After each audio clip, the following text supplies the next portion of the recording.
So we've spoken about all different aspects of flow, who created flow, who defined it, what flow is.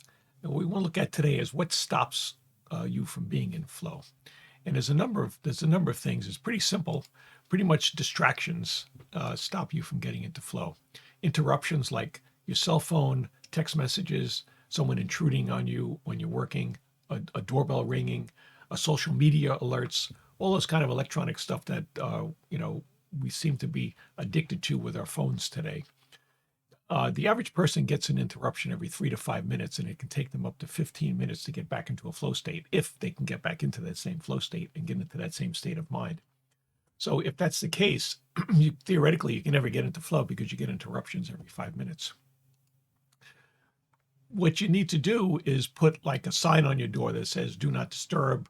I'm working. Set aside a specific a portion of the day, like say an hour or an hour and a half, where you're going to turn off all your cell phones, you're going to turn off all your disruptions, and you're just going to work on that those 1 to 2 tasks during that period of time. Maybe do that a couple of times during the day. So you work for say an hour or an hour and a half in the morning.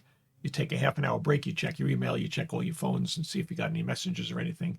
And then you turn everything off again. You go back to work for another hour and a half. And then when you're done, you take another break and you go back to something. So you're getting into this habit of being into flow at various points of the day, and you're stopping all your distractions. If you're working at a place and their policy is you have to respond to emails within 5 minutes or something like that, you're never going to get any work done in flow. And they need to change their corporate practices to understand that you need to have quiet time in order to get stuff done. Years ago, I was working for a company, and one of the people said, "Oh, you didn't answer your emails." It's like, listen, I'm only answering my emails at lunchtime. First thing when I get in the morning, I'm going to check my email. I'm going to check them at lunchtime. I'm going to check them right before I go home at night.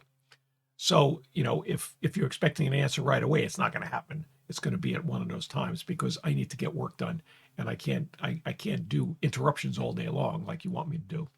So, what you need to train the people you're working for that you need the quiet time and to leave you alone when you're working on stuff and to set office hours or something else so that they only bother you during specific times of the day, not when you're trying to be productive and getting stuff done.